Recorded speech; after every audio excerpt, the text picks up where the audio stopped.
American venture capital investor Tim Draper warned business founders to prepare for more and more bank failures if the government continues to print money and whipsaw interest rates. American venture capital investor and entrepreneur Tim Draper advised founders to keep at least 2 payrolls worth of cash in Bitcoin, BTC, or alternative cryptocurrencies, in response to the uncertainty created by the collapse of Silicon Valley Bank, SVB. In a March 25 report directed at business founders, Tim Draper stated that Bitcoin is a hedge against a domino run on the banks and on overbearing government intervention, adding that businesses can no longer rely on a single bank or governing body to manage their cash. Draper suggested that business founders keep at least 6 months of short-term cash in 2 separate bank accounts, one with a local bank and another with an international bank. He noted that businesses should also have at least 2 payrolls worth of cash in Bitcoin and other cryptocurrencies.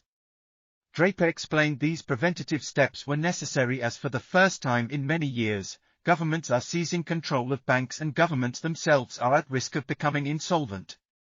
He further revealed that many startups sought emergency relief from him after SVB and other banks shut down.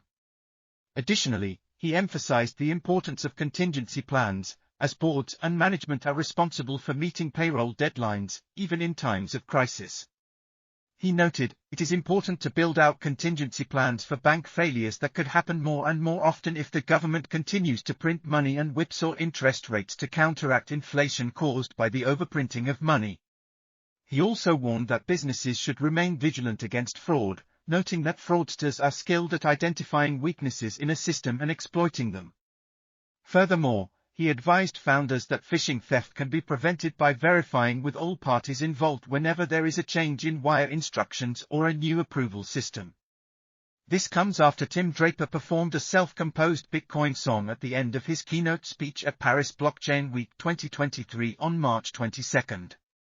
He stated that the song was dedicated to Silicon Valley Bank and all the banks that have failed and will fail. The song received a round of applause from the audience, with Draper concluding his time on stage by saying blockchain, Bitcoin, and smart contracts are making up one of the greatest transitions in the history of the world.